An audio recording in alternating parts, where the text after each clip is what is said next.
ओम श्री परमात्मने नमः। श्रीमद् भगवद गीता साधक संजीवनी पूज्य संत श्री रामसुखदास जी महाराज जी द्वारा हिंदी टीका। अथ द्वितीयोऽध्यायः सांख्य योग। पृष्ठ 86 ऑडियो 20 संबंध। पूर्व श्लोक में मात्रा स्पर्शों की तितिक्षा की बात कही। अब ऐसी तितिक्षा से क्या होगा, इसको आगे के श्लोक में बताते हैं। श्लोक 15। यम ही न व्यथयन्ते ते पुरुषम पुरुषर्षभ सम दुःख सुखम धीरम सोमृतत्वाय कल्पते। कारण कि हे पुरुषों में श्रेष्ठ अर्जुन, सुख दुख में सम रहने वाले जिस बुद्धिमान मनुष्यों को ये मात्रा स्पर्श अर्थात पदार्थ विचलित अर्थात सुखी दुखी नहीं करते, वह अमर होने में समर्थ हो जाता है, अर्थात वह अमर हो जाता है। व्याख्या। पुरुषर्षभ मनुष्य प्रायः परिस्थितियों को बदलने का ही विचार करता है, जो कभी बदली नहीं जा सकती और जिनको बदलना संभव ही नहीं। युद्ध रूपी परिस्थिति के प्राप्त होने पर अर्जुन ने उसको बदलने का विचार न करके अपने कल्याण का विचार कर लिया है। यह कल्याण का विचार करना ही मनुष्यों में उनकी श्रेष्ठता है। सम दुख सुखम धीरम। धीर मनुष्य सुख दुख में सम होता है। अंतःकरण की वृत्ति से ही सुख और दुख ये दोनों अलग अलग दिखते हैं। सुख दुख के भोगने में पुरुष अर्थात चेतन हेतु है और वह हेतु बनता है प्रकृति में स्थिर होने से। 13वें अध्याय का 20वां-21वां श्लोक। जब वह अपने स्वरूप में स्थित हो जाता है तब सुख दुख को भोगने वाला कोई नहीं रहता।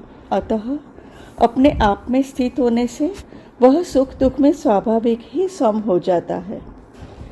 यम ही न व्यथयन्ते ते पुरुषम। धीर मनुष्यों को ये मात्रा स्पर्श अर्थात प्रकृति के मात्र पदार्थ व्यथा नहीं पहुंचाते।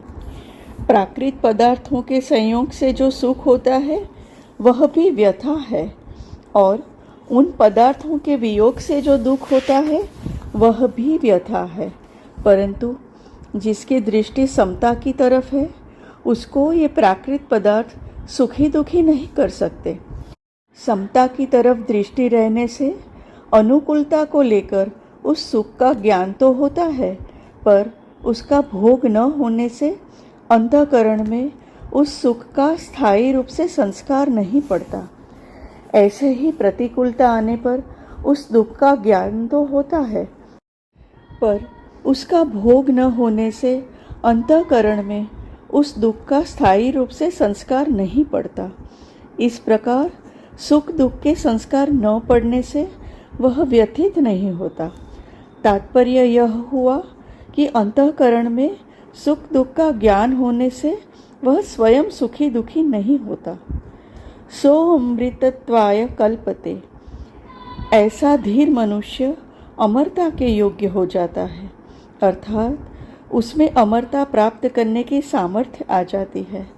सामर्थ्य योग्यता आने पर वह अमर हो ही जाता है। इसमें देरी का कोई काम नहीं, कारण कि उसकी अमरता तो स्वतः सिद्ध है। केवल पदार्थों के संयोग वियोग से जो अपने में विकार मानता था वह गलती थी। विशेष बात, यह मनुष्य योनि सुख दुख भोगने के लिए नहीं मिली है, प्रत्युत सुख दुख से ऊंचा उठकर महान आनंद परम शांति की प्राप्ति के लिए मिली है। जिस आनंद सुख शांति के प्राप्त होने के बाद और कुछ प्राप्त करना बाकी नहीं रहता। अध्याय 6 श्लोक 22। अगर अनुकूल वस्तु व्यक्ति परिस्थिति आदि के होने में अथवा उनकी संभावना में हम सुखी होंगे, अर्थात हमारे भीतर अनुकूल वस्तु, व्यक्ति आदि को प्राप्त करने की कामना, लोलुपता रहेगी तो हम अनुकूलता का सदुपयोग नहीं कर सकेंगे। अनुकूलता का सदुपयोग करने की सामर्थ्य, शक्ति हमें प्राप्त नहीं हो सकेगी, कारण कि अनुकूलता का सदुपयोग करने की शक्ति अनुकूलता के भोग में खर्च हो जाएगी, जिससे अनुकूलता का सदुपयोग नहीं होगा किंतु भोग ही होगा। इसी रीति से प्रतिकूल वस्तु, व्यक्ति, परिस्थिति, घटना, क्रिया आदि के आने पर अथवा उनकी आशंका से हम दुखी होंगे तो प्रतिकूलता का सदुपयोग नहीं होगा किंतु भोग ही होगा। दुख को सहने की सामर्थ्य हमारे में नहीं रहेगी, अतः हम प्रतिकूलता के भोग में ही फंसे रहेंगे और दुखी होते रहेंगे।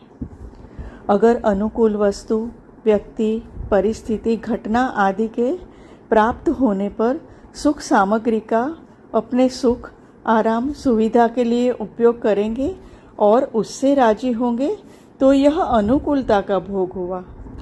परंतु निर्वाह बुद्धि से उपयोग करते हुए उस सुख सामग्री को अभावग्रस्तों की सेवा में लगा दे तो यह अनुकूलता का सदुपयोग हुआ। अतः सुख सामग्री को दुखियों की ही समझे, उसमें दुखियों का ही हक है।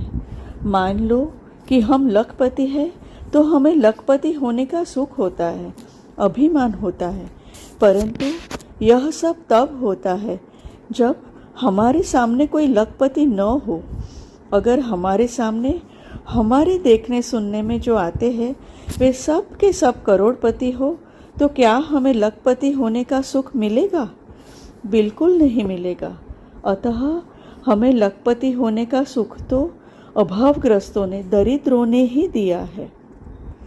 अगर हम मिली हुई सुख सामग्री से अभावग्रस्तों की सेवा न करके स्वयं सुख भोगते हैं तो हम कृतज्ञ होते हैं। इसी से सब अनर्थ पैदा होते हैं, कारण कि हमारे पास जो सुख सामग्री है वह दुखी आदमियों की ही दी हुई है, अतः उस सुख सामग्री को दुखियों की सेवा में लगा देना हमारा कर्तव्य होता है। अब विचार यह करना है कि प्रतिकूलता का सदुपयोग कैसे किया जाए। दुख का कारण सुख की इच्छा, आशा ही है। प्रतिकूल परिस्थिति दुखदायी तभी होती है जब भीतर सुख की इच्छा रहती है। अगर हम सावधानी के साथ अनुकूलता की इच्छा का, सुख की आशा का त्याग कर दे तो फिर हमें प्रतिकूल परिस्थिति में दुख नहीं हो सकता, अर्थात हमें प्रतिकूल परिस्थिति दुखी नहीं कर सकती। जैसे रोगी को कड़वी से कड़वी दवाई लेने पड़े तो भी उसे दुख नहीं होता, प्रत्युत इस बात को लेकर प्रसन्नता होती है कि इस दवाई से मेरा रोग नष्ट हो रहा है। ऐसे ही पैर में कांटा गहरा गड़ जाए और कांटा निकालने वाला उसे निकालने के लिए सुई से गहरा घाव बनाए तो बड़ी पीड़ा होती है। उस पीड़ा से वह सिसकता है, घबराता है, पर वह कांटा निकालने वाले को यह कभी नहीं कहता कि भाई तुम छोड़ दो, कांटा मत निकालो। कांटा निकल जाएगा, सदा के लिए पीड़ा दूर हो जाएगी। इस बात को लेकर वह इस पीड़ा को प्रसन्नतापूर्वक सह लेता है।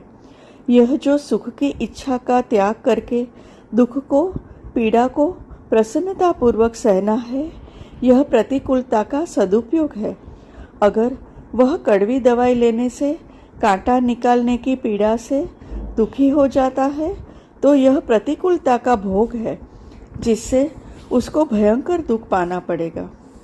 यदि हम सुख दुख का उपभोग करते रहेंगे तो भविष्य में हमें भोग योनियों में, अर्थात स्वर्ग, नर्क आदि में जाना ही पड़ेगा, कारण कि सुख दुख भोगने के स्थान ये स्वर्ग, नर्क आदि ही है। यदि हम सुख दुख का भोग करते हैं, सुख दुख में सम नहीं रहते, सुख दुख से ऊंचे नहीं उठते, तो हम मुक्ति के पात्र कैसे होंगे? नहीं हो सकते। 14वें श्लोक में भगवान ने कहा कि ये सांसारिक पदार्थ आदि अनुकूलता प्रतिकूलता के द्वारा सुख दुख देने वाले और आने जाने वाले हैं, सदा रहने वाले नहीं है, क्योंकि ये अनित्य है, क्षण भंगुर है।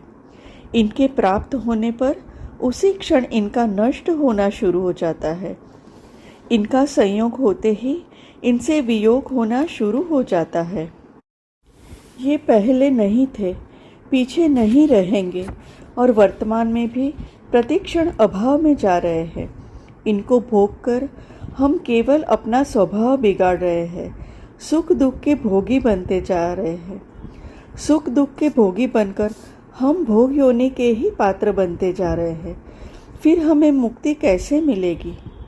हमें भुक्ति अर्थात भोग की ही रुचि है, तो फिर भगवान हमें मुक्ति कैसे देंगे?